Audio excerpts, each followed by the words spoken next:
março de 72. Eles saíram cedo de Recife e pegaram a estrada nesse sentido.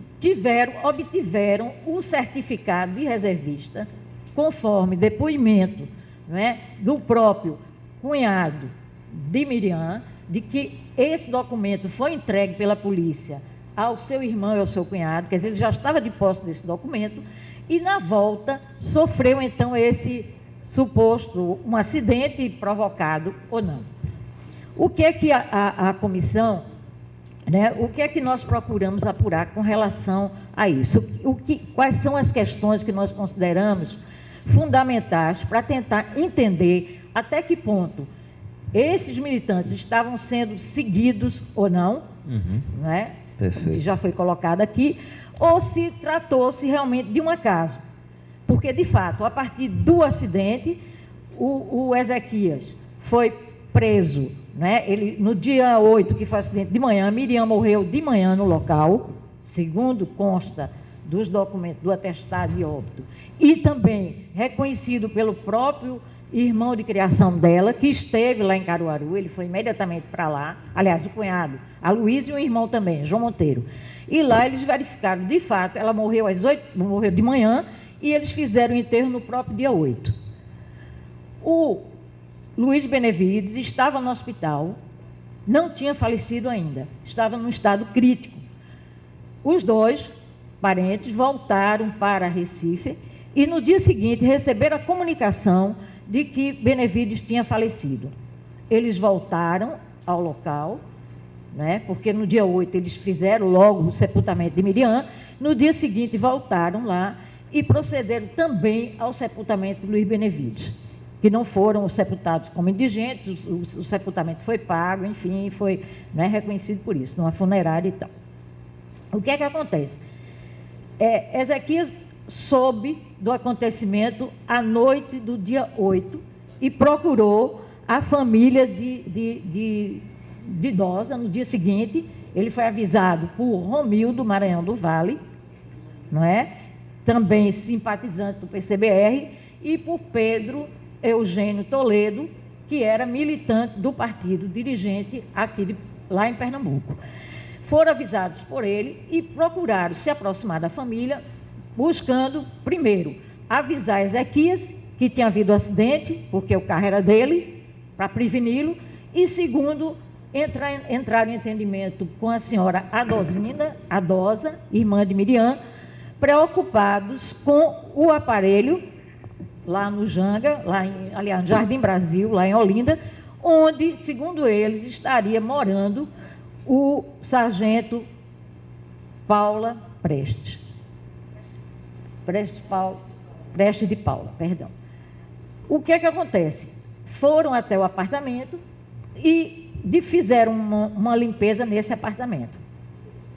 Ezequias foi até Caruaru, voltou e do dia 10 para o dia 11 de madrugada foi sequestrado junto com a sua mulher, Guilhermina Bezerra, e 24 horas depois, Ezequias tinha sido morto pela tortura. E Guilhermina continuava presa. A senhora Dosa, irmã de Miriam, foi sequestrada no dia 9. Aliás, antes, portanto, da prisão do Ezequias. Antes da prisão do Ezequias, Dosa tinha sido sequestrada. Foi para o DOI-CODE, né? E, segundo depoimentos que ela dá, foi dito por eles que sabiam que ela não tinha nada a ver com a história, mas precisavam prendê-la, né? E ela foi presa, pressionada, né, de diversas formas. Bom, isso no dia 9 e dia 10. A partir daí, Romildo e Pedro Eugênio Toledo, eles ficaram em alerta, porque não sabiam, né, de fato, não estava esclarecido o que é que tinha ocorrido. Um acidente, um acaso, ou se tivesse sido uma perseguição policial. Bom, quais são as questões, Antônio? O Reinaldo, o irmão de Luiz Alberto, Reinaldo, veio do Rio no dia também. 14, E reconheceu como o irmão dele, Luiz Alberto. Exatamente. O José, que até então, aparentemente, pelos aparelhos de repressão, era ainda o José Gomes. Mas a gente sabia que não era. Eles Então, internamente. Saiu publicado, exatamente. Já tinha publicação no Jornal do Brasil. Pernambuco também, Diário de Pernambuco, jornais. Então, o que é que ocorre? A partir daí... Não, mas não era com o nome Luiz Alberto. Era José Carlos Rodrigues. Era José Carlos. Tem Benevides, com o nome dele já. Ah, então tudo verdade. bem, então tá certo. Verdade. É o nome dele então, já. a partir Estou seguindo desse... aqui o Jornal do Comércio. A partir daí, da morte de Ezequias, né, da prisão de Dosa, Pedro Eugênio e Romildo se esconderam, né, ficaram na expectativa. E no dia 29 de março, Romildo, a partir da compreensão de que ele se apresentando, né, como ele não era militante do partido, ele não teria maiores problemas, ele se apresentou voluntariamente à polícia. Ele não foi preso. Isso foi dito em depoimento à comissão. Ele se apresentou no dia 29. Quando ele se apresentou no dia 29, né, naturalmente, ele equivocou-se, né, com relação ao tratamento que ia receber. E, a partir daí, ele falou o nome de Pedro, e Pedro foi preso, e se falou fulano, enfim. Então, houve uma sequência de quedas de prisões de cerca de 20 pessoas, né, do BR, a maior parte delas vinculado ao movimento estudantil e também ao movimento operário. Acontece que todas essas questões que Valdir colocou são com relação à busca desse documento, dessa senhora Jair Denise saber comunicar, são inúmeros os indícios, né, a respeito da possibilidade efetiva de uma perseguição a eles. No meu entender, tudo que eu li me leva a essa crença. A família encaminhou oficialmente à comissão, que foi criada em 95, comissão especial, o seu pedido, né, de reconhecimento da responsabilidade do Estado com relação à morte do casal. A Comissão Nacional, ao examinar, né, a documentação, num primeiro momento, ela indeferiu aquele pedido.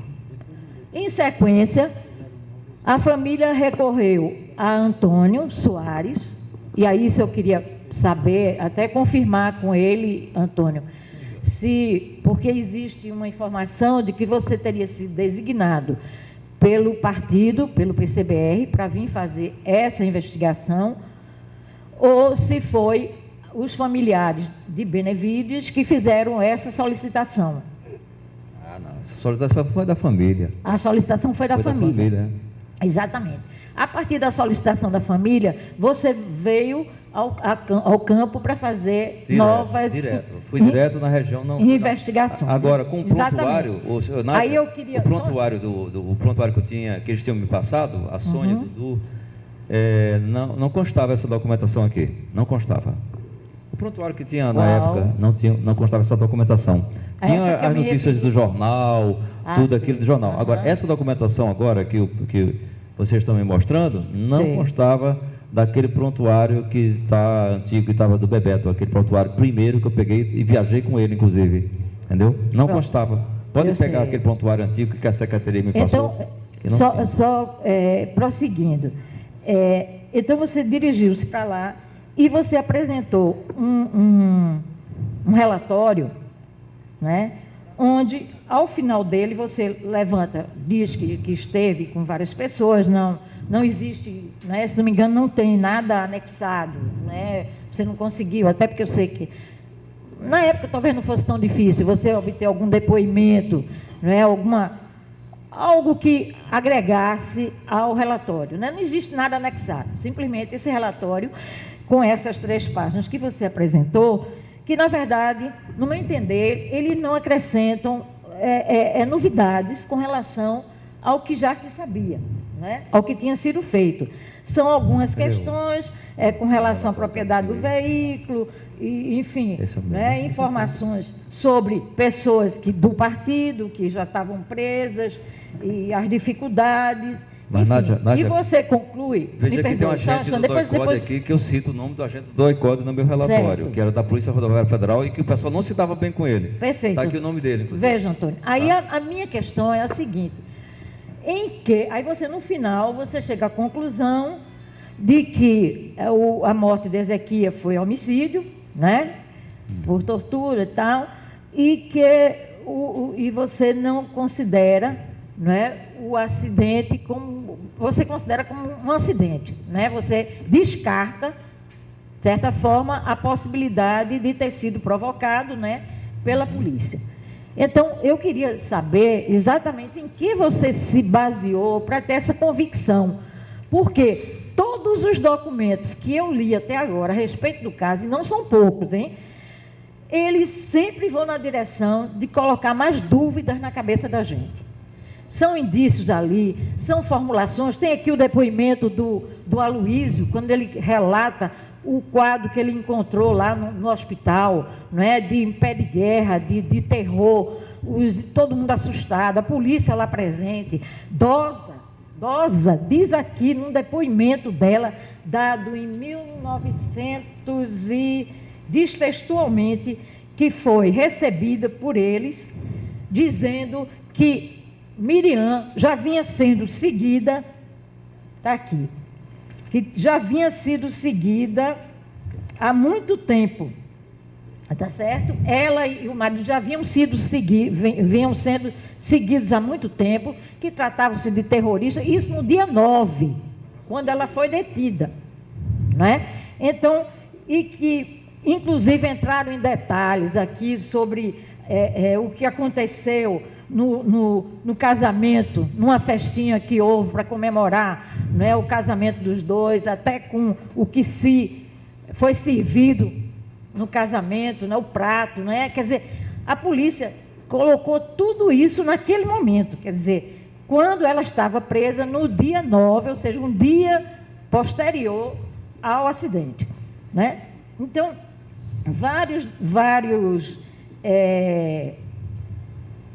sim, aqui, exatamente. Olha aqui, durante o meu sequestro, ela diz aqui, durante o meu sequestro, né, dia 9 de março, os sequestradores me gritavam, sua irmã era uma puta de uma terrorista e o marido também é perigoso.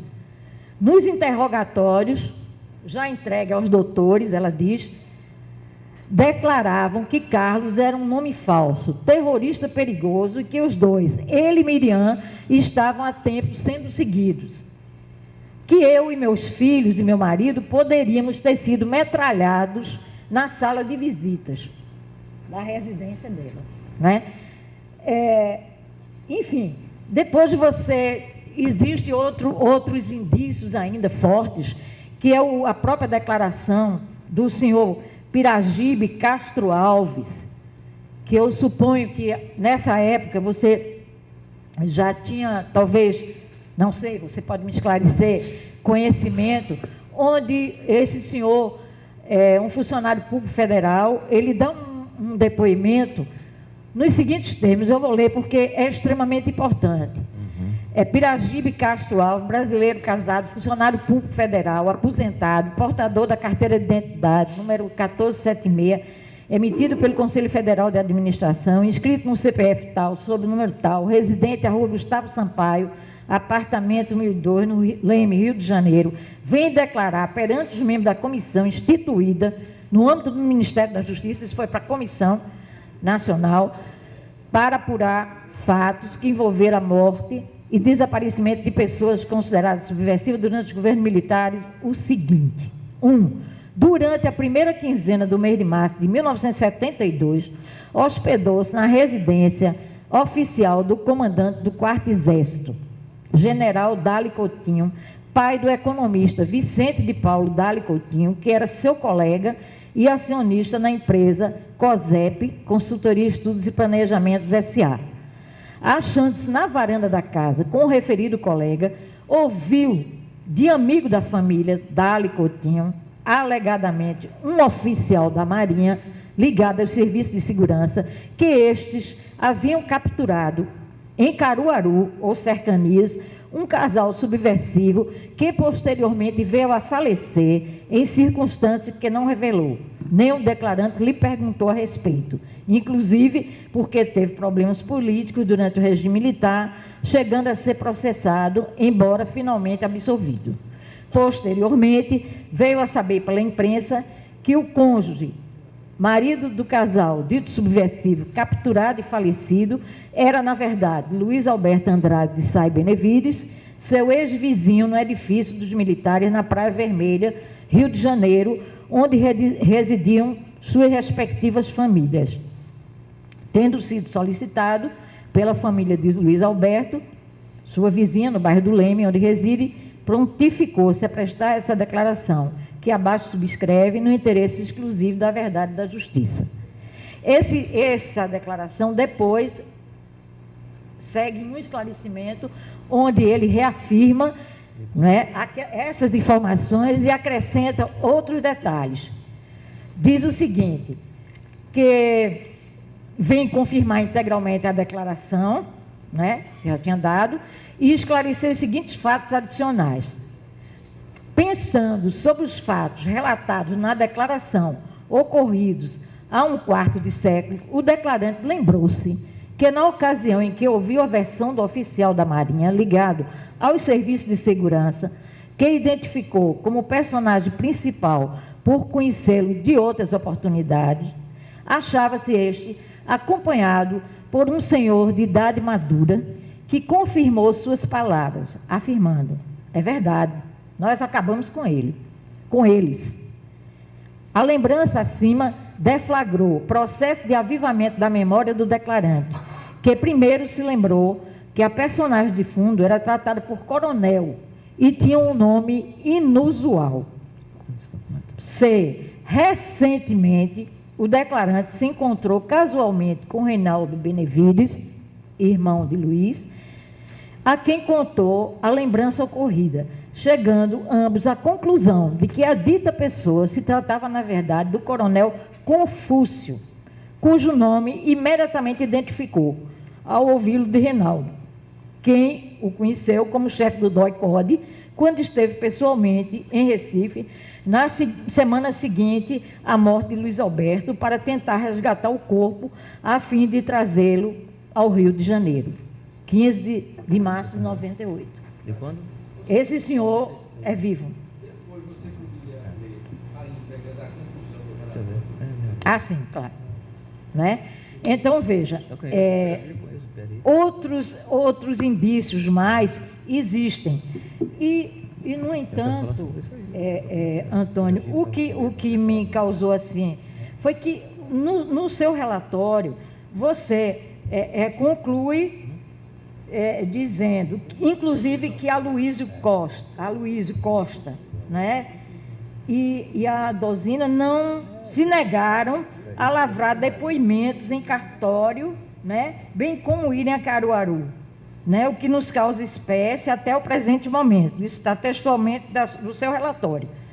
O fato de considerarmos um erro político querer dar um preço à nossa militância, daí sermos contra as pessoas pleitearem indenização, muitas vezes por puro oportunismo mercenário, consideramos dever de Estado providenciarem recursos à comissão a fim de proceder à exumação dos restos dos meus companheiros Luiz Alberto e Miriam e ou diligenciarem outras pesquisas, se for o caso, apesar de, por questões éticas e de moral de militante comunista, não considerar procedente indenizações nos casos supra. Quer dizer, do que eu entendo aqui é que você chega à conclusão de que tratou-se de um mero acidente. Então, aí eu passo a palavra para você. Eu gostaria de saber que fundamentos tão fortes foram esses para não lhe deixar dúvida a respeito desse caso. O Nádia, quando eu fui lá, bom, até a Sônia lembra, olha, nos anos 70, o Piragibe me conheceu, Peri e a Tereza, eu estava clandestino, morava com a Ângela, a Sônia, com a família do Benevides, né? Piragibe não queria saber de conversa sobre isso, porque o Piragibe tinha tido contato com o James Allen da Luz, da Varpomares, lá de Goiás, e o Piragibe estava apavorado, não queria nenhum tipo de contato, nenhum tipo de conversa sobre esse assunto nos anos 70, porque inclusive ele já estava sabendo que eu estava na clandestinidade, ali eu falava com a família e eu era clandestino, eu estava com uma relação direta com o pessoal de outras organizações. E o Peri, é novidade, esse depoimento do Peri, a gente chama de Peri, né? O Piragibe é novidade, né? Como esses outros documentos também, porque à época o prontuário que me foi entregue, inclusive aqui, que tinha cópia na Secretaria de Segurança Pública, ali na esquina, não constava nenhum documento desse aqui que vocês trouxeram agora. Eu posso esclarecer a você.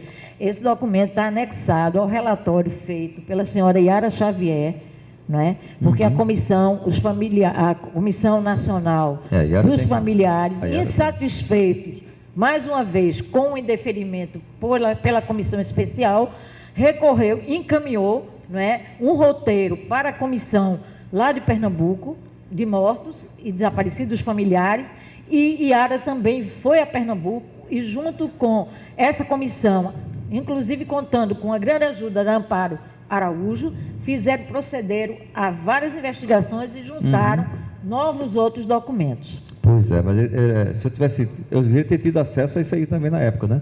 Eu não tive, o Piragibe não tinha contato, o que eu sabia, o Piragibe não queria contato com a gente. E isso foi em março de 96, pelo que eu estou vendo? Quer dizer, meses antes de eu viajar para lá. 12, setembro de 96? Setembro de 96. Depois de eu ter viajado, depois de ter tido o relatório e tudo. Agora, quando eu falo em relação à dona Jaidenilze, eu quero frisar aqui também, a gente não pode deixar de maneira nenhuma esse nome desse agente do DOI-CODE, que se jactava de ser agente, né? O policial rodoviário federal está no meu relatório, pode você ver, Severino Pereira de Luna, isso não é de indício, isso é uma comprovação de um agente do DOI-CODE dentro dos quadros da Polícia Rodoviária Federal. Eu coloquei logo o nome dele para ficar constando, que se jactava do fato de ser informante do DOI-CODE do 4º Exército e do Departamento de Polícia Federal. Como eu falei, a Polícia Federal atuava como força auxiliar direta e não despertava muita simpatia para seus colegas, que eles falavam mesmo da Patrulha Rodoviária Federal por causa disso aí, de ter sido essa a forma pela qual os livros e os formulários dos documentos falsos, no caso, só poderiam ter sido levantados via tal informante do DOI-CODE. Ele tinha a delegação de levar essa documentação já direto para o DOI-CODE, está entendendo? Do 4º Exército.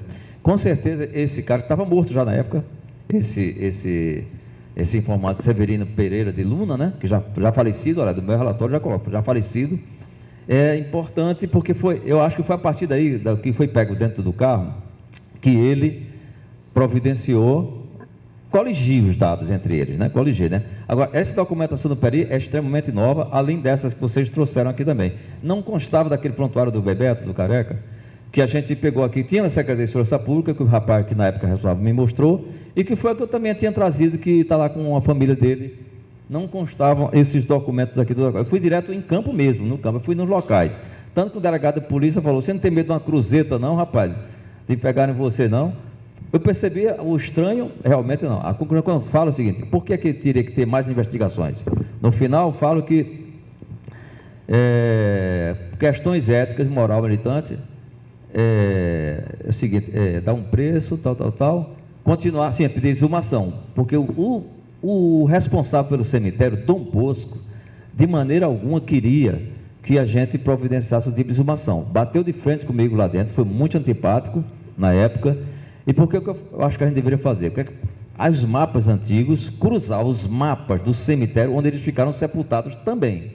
E a perícia do carro, acesso à perícia do carro do Detran na época. Entendeu? É fundamental pegar isso aí. Então a minha conclusão é de que, a partir do depoimento da dona Jaidenilze, que deveria também ter sido levantada, que não falou enquanto o capitão não autorizasse, a gente deveria continuar o processo investigativo.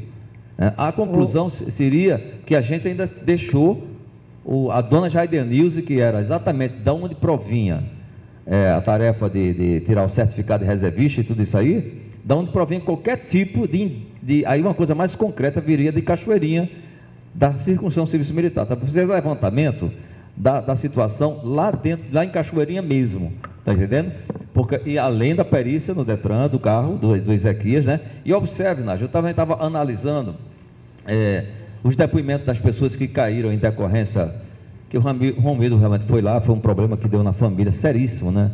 O Ramires ligou para a família dele do meu lado, lá no Rio de Janeiro, e falou para o pai dele na Coeb, ligou para a Coeb, companheiro dele com Esperança. Na época, o Rio de Janeiro estava passando por um processo de piloto de descagem direta à distância.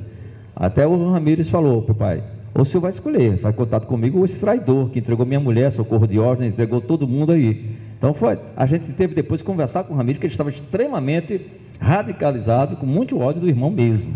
Morreu com ódio do irmão, não é? Na verdade, porque foi entregue a esposa dele e outras pessoas, entendeu? Agora, esse caso aqui, esses documentos são novos, para mim são novos, porque eu não fui direto no Nópolis, eu já fui direto lá na região, Cachoeirinha, Caruaru, São Caetano, falar com o moça, que era filho que se colocou como testemunha, que era o pai dele, lá em São Caetano, fazer uma pesquisa em loco.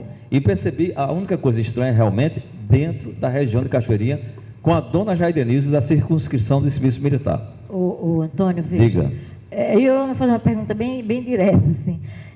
Você não acha que diante, né, de indícios que existiam inúmeros, você não teria sido muito precipitado em fazer uma afirmação, não é, de não reconhecer, né, ou seja, reconhecer que foi um acidente? Não foi precipitação de sua parte, fechar um relatório com essa conclusão. Por que eu pergunto isso? Porque, sem dúvida, isso repercutiu na Comissão Nacional, que estava julgando o caso. E existem outras pistas e outros caminhos. Eu acho que essa coisa de você centrar muito em cima da busca dos corpos, dos restos mortais, lógico que a família tem todo o direito e deve continuar, mas eu acho que existem outros caminhos, sim, a serem buscados, outras pistas. Por que eu digo isso? Tem um conjunto de coisas que a posição da comissão, queria esclarecer, em nenhum momento, ela não, quando eu falei sobre Romildo, em nenhum momento é nossa função, né, nosso papel, e estar questionando, criminalizando, ou questionando o comportamento de quem quer que seja. A gente sabe o que acontecia na tortura. As pessoas falavam, sim, falavam, e os que não falaram, morreram. Odígios, que você tanto citou aí, foi assassinado. Ezequias foi assassinado, porque não deu uma palavra, nenhum deles. A gente conta depoimento. Não existe depoimento nenhum dos dois, né? Então, eu sei disso. Em nenhum momento aqui vai um julgamento com relação a Romildo ou qualquer outra pessoa. A gente trabalha em cima de fatos. O que a gente quer? A gente quer a verdade. A gente quer desvendar, de fato, o que aconteceu naquela manhã do dia 8 de março, que não me convence, até agora, né, que tenha sido um mero acidente. Existem comportamentos também de companheiros do partido que são incompreensíveis. Eu não consigo entender, é uma questão que eu, ao examinar os documentos, tem um depoimento do sargento Prestes de Paula, não é, que todos conhecem, uma pessoa, né, um militante, enfim, importante, né, no partido, mas tem um depoimento dele, não é, que me deixa sem compreender. Ele estava no apartamento, ele pressentiu, né, no dia seguinte, ele viu uma notícia, saiu, ficou nas cercanias, depois ele deu um depoimento que está anexado aqui, onde ele fala, inclusive, detalhes sobre Miriam, antes de morrer, preocupada com Benevides. Como é que ele soube disso? Como é que ele sabia disso? É uma coisa extremamente complicada na minha cabeça. Está assinado por ele. Ele entregou a Yara Xavier esse depoimento.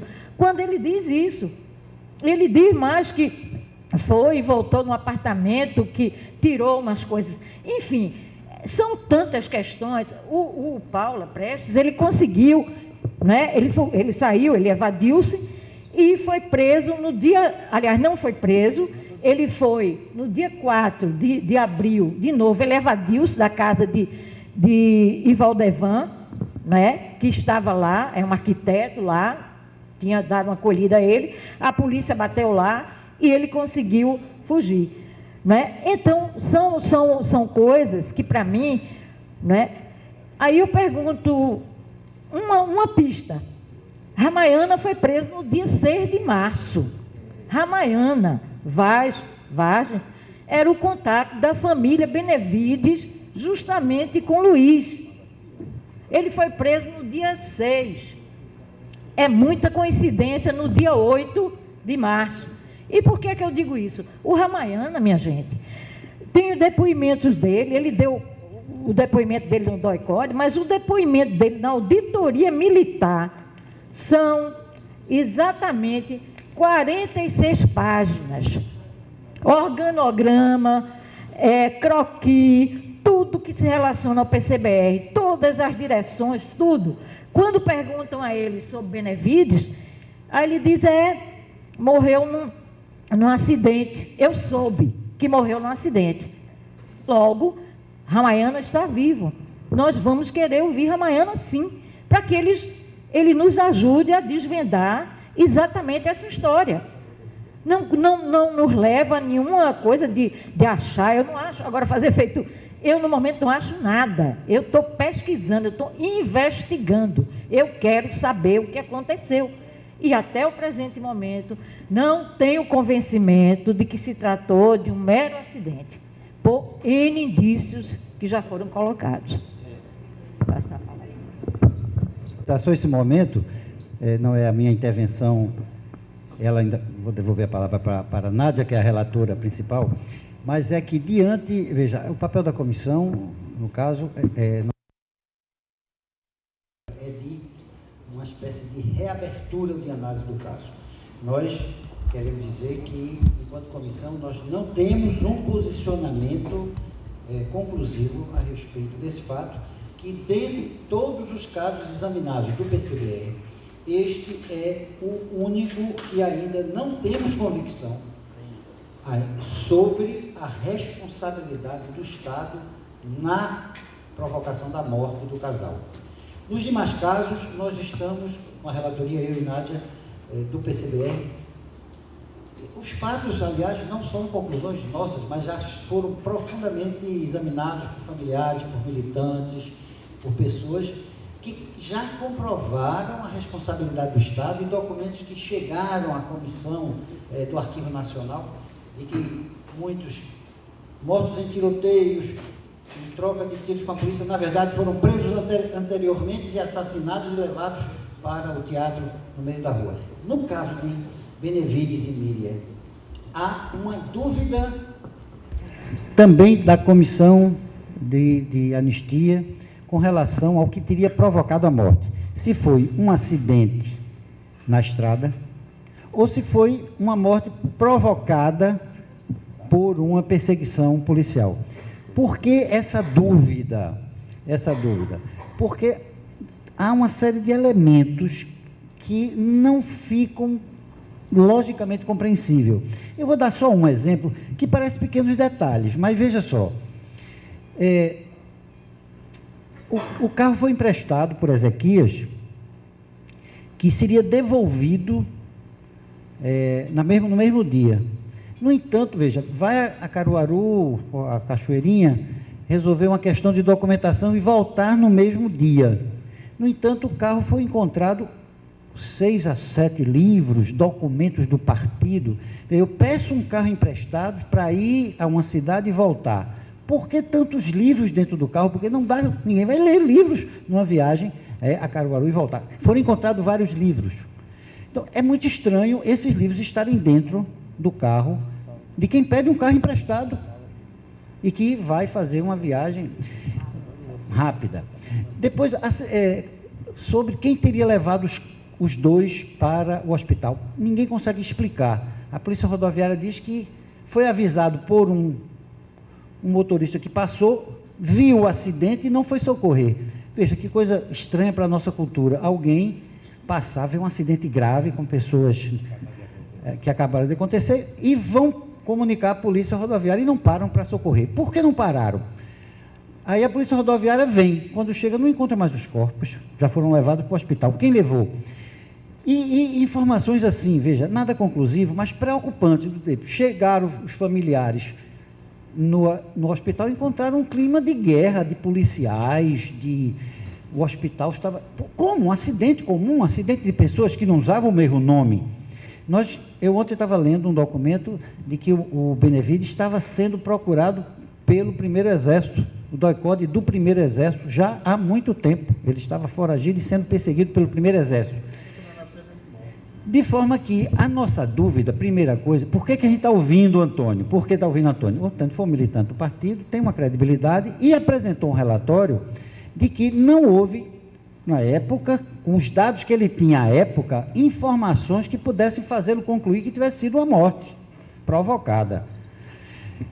A cada dia, Antônio, nós estamos descobrindo documentos novos, em todos os casos, não sobre esse. Eu acredito que a cada dia, a comissão foi a Brasília recentemente, nós duas pesquisadoras, a Lília inclusive, e trouxe 16 mil documentos do Arquivo Nacional que a gente não examinou ainda. Ninguém pode examinar 16 mil documentos. As nossas pesquisadoras vão ao DOPS e encontram dezenas de documentos. E, às vezes, sobre uma pasta aparentemente inocente, de um caso, encontra-se documentos de outros. De forma que nós temos um longo tempo de cruzamento. E essa reunião aqui na Paraíba é para nós darmos, inclusive, não somente para investigarmos um caso, mas também darmos eu não diria uma lição, mas eu diria o seguinte, o que Fernando Coelho aqui, o nosso coordenador, se referiu que é a primeira vez, é mostrar que as comissões precisam trabalhar em conjunto, coordenadamente, porque as informações, às vezes, detalhes que acontecem num estado e vai ser importante para outras investigações. Então, nesse caso, Antônio, diante dessas dúvidas supervenientes de outras informações, o que nós queríamos ouvir é se você admite que haja essa possibilidade de a morte não ter sido um simples acidente de trânsito, para que a gente possa ter, veja bem, saber se a gente está indo no caminho certo. Vamos procurar saber se houve algo mais do que um simples acidente. O acidente houve. Por exemplo, só para terminar essa breve intervenção, os corpos não foram examinados, não há um documento. Por exemplo, há perfurações de armas de fogo, nós não sabemos porque os corpos desapareceram. Aí, veja, é comum, depois de um certo tempo, os corpos serem removidos das sepulturas e irem para um outro local. Não sabemos para onde foram, não podemos fazer um exame que pode não ter havido armas de projetos nos corpos, mas ter sido uma perseguição. O fato é que, como estavam muito procurados, e o Benevides era uma liderança, inclusive nacional, é saber se é estranho que em tão pouco tempo depois já estejam prendendo pessoas e matando. O caso do Ezequias é um caso, olha, o caso de Ezequias, eu vou fazer e prometo terminar essa minha intervenção, é um caso brutal. O Ezequias emprestou o carro, era um amigo, ele não era mais militante.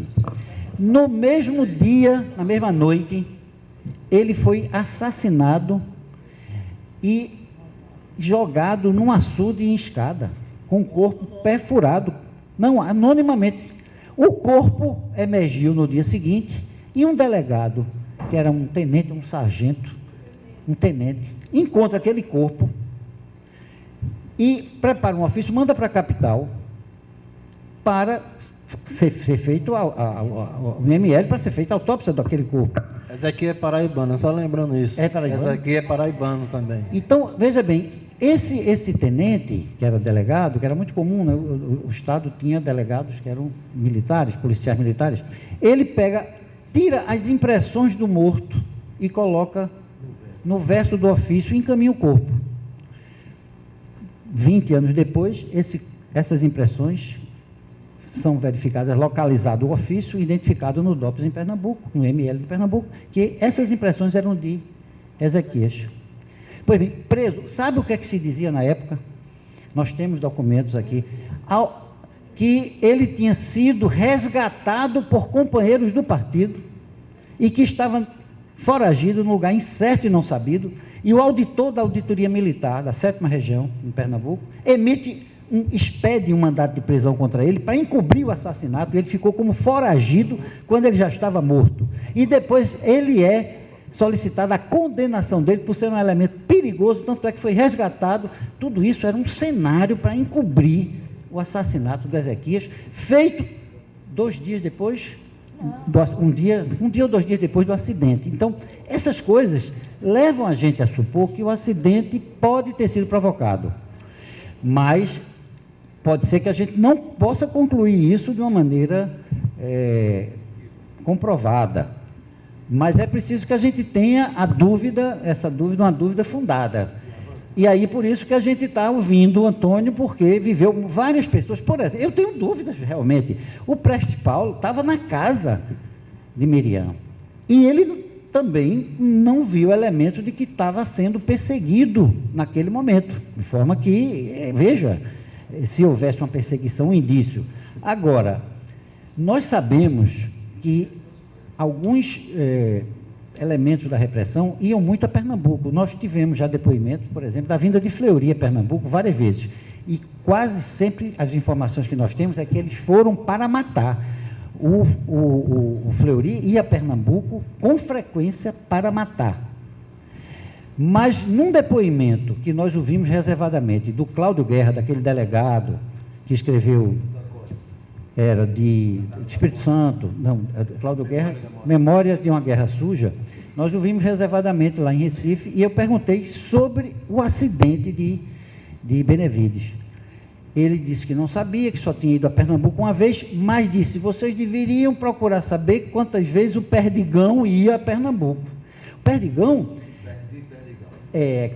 Fred Perdigão, a quem ele atribui muita responsabilidade de muitos mortos, porque já morreu, mas nós não temos essa informação se o Perdigão foi a Pernambuco, porque ele disse: Perdigão é que gostava de fazer esse tipo de operação de construir acidentes de carro. E, para nossa infelicidade, também a esposa de Ezequias, tempos depois, morre também num acidente de carro no Piauí.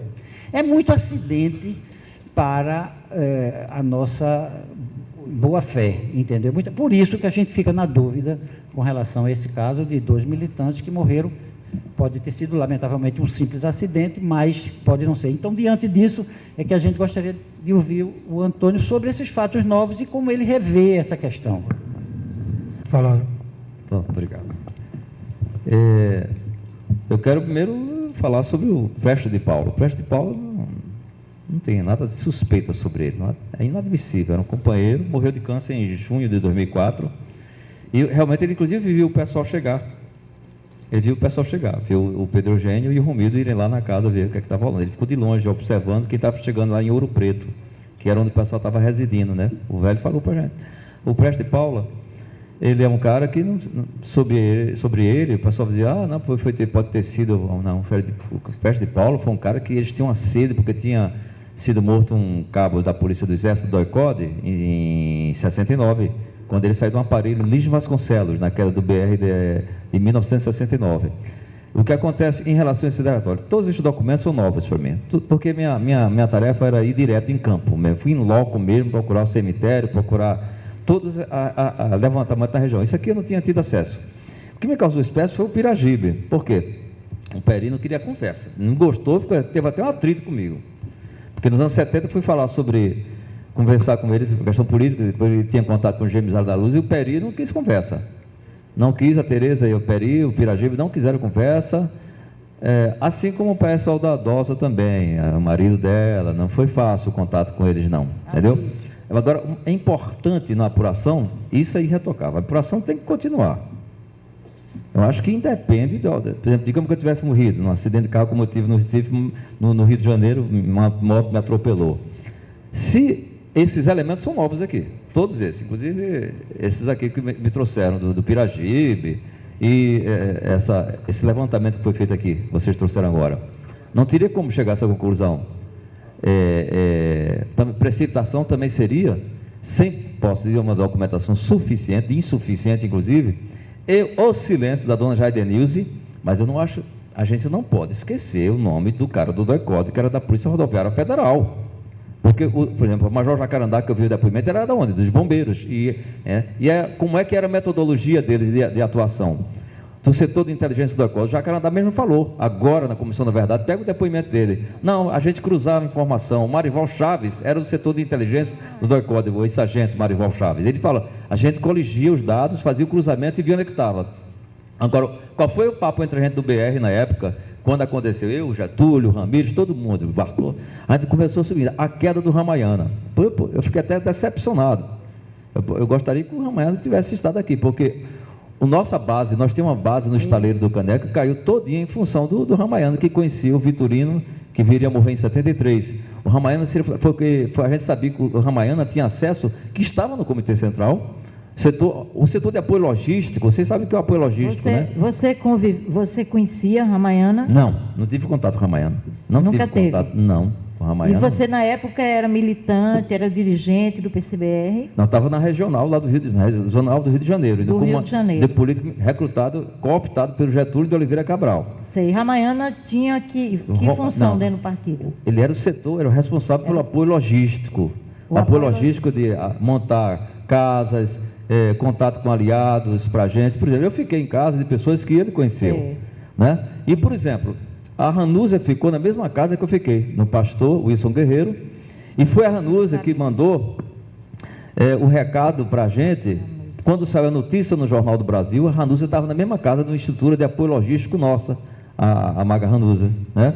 E ela estava lá quando ela tinha sido deslocada, e ela mandou, porque ela viu, ela sabia que Zé Carlos Rodrigues era ele. A gente não sabia o nome do que o Careca estava usando. A gente não sabia do nome do Bebeto que ele estava usando. A Ranúzia sabia, presta atenção, já calma, tia crise. Não, eu tô, é porque, como você, eu estou calma, você não interrompa não, porque eu vou perder a memória. Calma aí, não atrapalha, atrapalha. Desculpa. Ranúzia estava na mesma casa que eu estava. Esse apoio logístico foi contatado por Ramayana. Eram pessoas da igreja metodista que davam apoio logístico a gente, emprestavam a casa e tudo, gente que nunca tinha visto a gente e recebia a gente assim com a maior abertura, né? E o apoio logístico, por exemplo, ele tinha contato com a Sônia. Ele tinha contato com a Sônia, o apoio, a gente chamava ele de apoio, né? E quem tinha contato com ele? A Lourdinha, Luz Maria Vanderlei Pontes, né? Neves, né? A Gordinha teve contato com ele, porque quando havia necessidade de uma tarefa de montagem de apoio logístico, o Ramayana ele estava no Comitê Central, responsável pelo setor de apoio, de montagem de estrutura de apoio para os deslocamentos, as pessoas que estivessem vindo para aquela região. E essa era a função do princípio do Ramayana. Não precisou ter contato comigo, tive com o Bebeto, porque foi o deslocamento da gente que eu tive que dar informações para ele sobre como é que era o trabalho do movimento estudantil, tudo isso aí. E outra coisa, o Bebeto era um dos melhores organizadores que a gente tinha no sentido político, de uma grande capacidade de articulação política, o Bebeto. Por isso, a função do Comitê Central tinha sido afastado do Comando Político Militar. Ele tinha estado no Comando Político Militar porque ele era portador de desritmia, ele não podia fazer ação armada, teve um problema em Niterói, numa ação que a gente fez, e o Bebeto não tinha condição técnica, isso é questão técnica somente da pessoa, você não podia fazer aquele tipo de ação. Agora, como organizador e como dirigente, irretocável, entendeu? Irretocável. O caso do Prestes de Paulo, não, o Prestes de Paulo você pode até estranhar. Agora, o Prestes de Paulo ficou na região, observando, milico, formação militar e tudo, e ele estava na casa, né? E foi quando ele viu o Romildo e o Pedro Eugênio chegaram lá para tirar o material lá de dentro, né?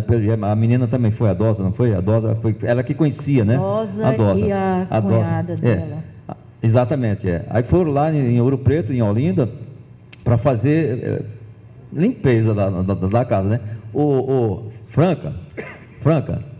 Aí Franca, a gente levava, eu cansei de levar com outras pessoas material muito mais pesado do que livro dentro de carro para o interior. A gente às vezes viajava, a gente vinha do interior com armamento. A gente vinha do interior com armamento, não só com documentação às vezes, a gente viajava muito. O deslocamento da gente, muitas vezes a gente estava com documentação clandestina, do PCBR, linha política, tudo que você possa imaginar, caminho armado e tudo. Não é estranho, aliás. Agora, continuo achando que o Elo foi o cara do DOI-CODE, que era da Polícia Rodoviária Federal. Acho que foi ele, entendeu? A partir desses depoimentos aqui, entendeu? E eu gostaria que a comissão insistisse, aí eu concordo com a comissão, ela tem que insistir, viu, Nádia? Oi, perdão. Eu estou questionando até isso aí. Pois não. Eu acho que a comissão, a gente tem que insistir Porque dentro do que eu falei, levantamento do Detran, pegar os levantamentos do Detran, claro. tudo isso aí que eu apontei tecnicamente do Detran, a exumação, fazer um levantamento de todas as reformas pelas quais o cemitério passou também, entendeu? Ir lá em Cachoeirinha, na circunscrição do Serviço Militar, falar com parentes se a dona Jair Denise está viva ou não, e o capitão, esse capitão que ela cita, que deixaria ela falar ou não, porque para mim ficou realmente estranho o comportamento dela, e estranhei, coloquei isso no meu relatório, quando ela disse que só falaria sobre o do capitão que comandava em 96 a região militar, e ela era civil, trabalhava para Fale. Ô Antônio, Diga. eu tenho uma outra questão depois, que você falou em Ranúzia, que eu também queria te perguntar umas coisas, mas antes disso, me diga uma coisa, você não acha estranho, você teve conhecimento, pergunta é essa, de que foi deixado um bilhete na casa de Miriam, tá certo, pelo sargento, de pêsames à família? Você sabe disso? Sabia disso?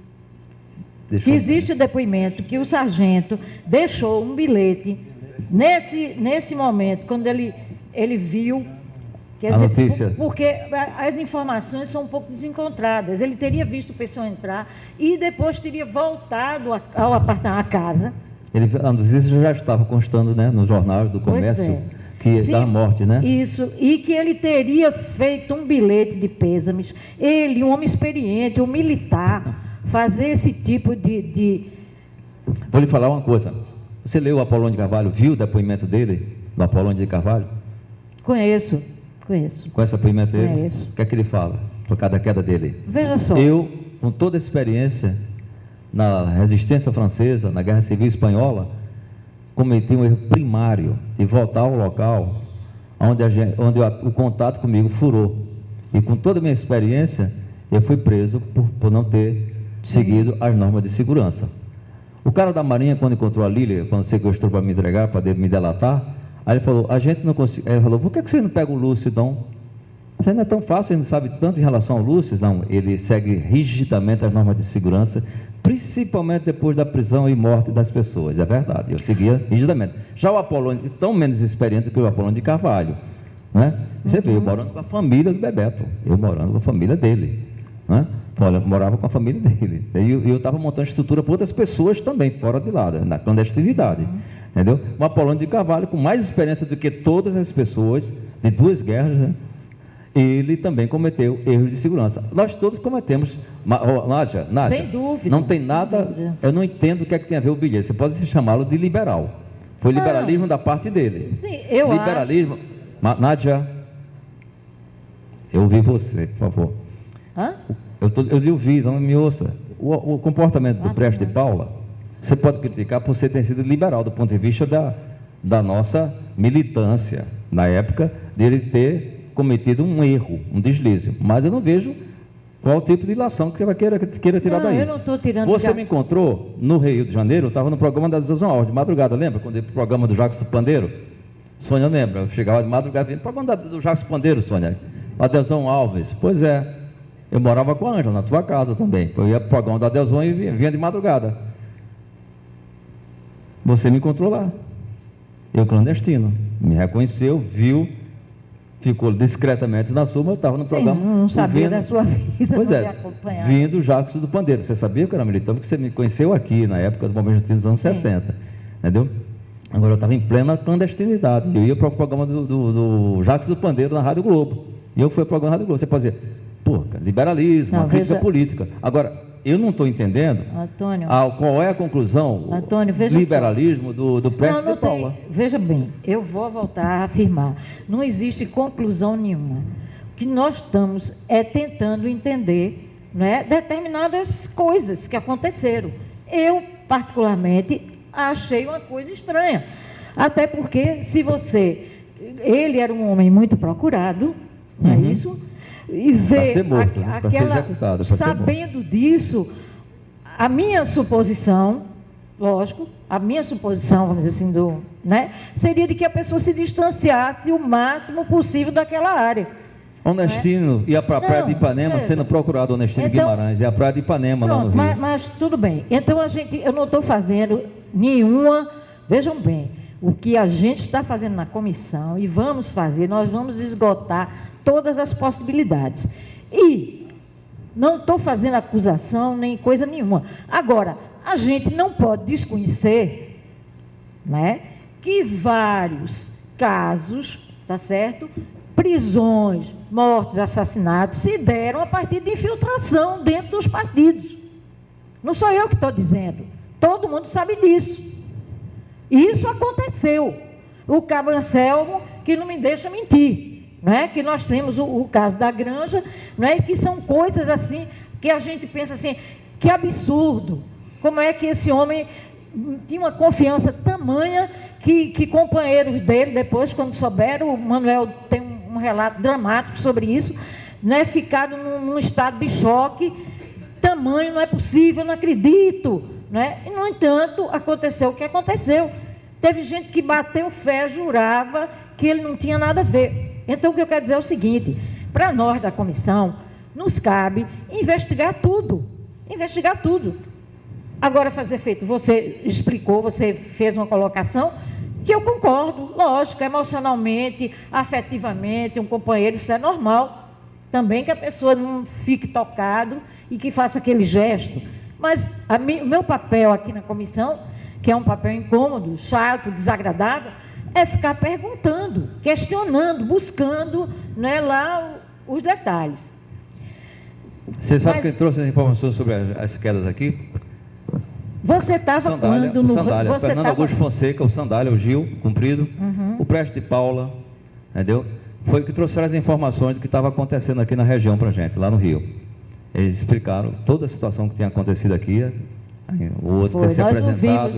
Agora, eles tinham contado, agora a queda de 29 de dezembro já, porque o Sandália foi preso e estava na região aqui, certo? A Sandra foi presa. Vitória de Santo Antônio. Exatamente, aí ele abriu o ponto lá em função da ameaça que fizeram ao filho dele, o André. Ele me perguntou, até o André veio falar comigo numa solenidade do Grupo Tortura Nunca Mais, se era verdade que o pai dele realmente tinha entregado o pessoal. Olha, o ponto de volta do Nordeste era com Getúlio, que era o nosso comandante, e o Sandalinha tinha o ponto de volta com ele.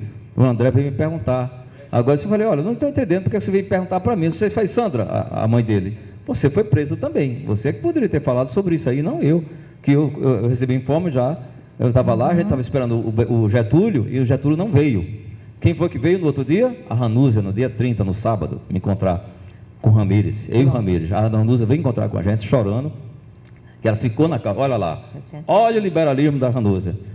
Nossa, seguinte, até 10 horas da noite é o teto. Se eu não voltar, era assim na casa da gente, no aparelho da gente. Se eu não voltar, sai todo mundo. Era assim. Ranúzia ficou em casa, ficou lá esperando o Getúlio voltar a madrugada toda. Aí foi encontrar a gente de manhã. Ela incorreu no liberalismo também, quer dizer, liberalismo, por liberalismo, houve, como eu falei, o Ernestino Guimarães ia à Praia de Ipanema e tinha gente de Brasília, todo mundo conhecia o Ernestino, da AP, lá na Praia de Ipanema. O pessoal fala, tem uns depoimentos aí do pessoal, que ele era visto de Ipanema, o pessoal, eu vi o Ernestino em Ipanema, entendeu? Liberalismo, entendeu? É uma coisa. Agora, quando você lança a discussão do Cabo Anselmo assim no ar, e vem um problema do bilhete, eu não entendo qual é a relação, porque as nossas quedas... Eu era da organização, eu estou falando em nome da organização, então como membro da organização, acho que tem que respeitar o meu dirigente, que também era do Comitê Central, junto com o Bebeto, que era o Prestes de Paula. Eles tinham a sede de matá-lo e executá-lo. Não esqueça, você está esquecendo. A memória falhou. Ele executou o cabo do doicode quando ele saiu do aparelho em Linhas de Vasconcelos. Eles não iam perdoar um cara desses. Não iam perdoar.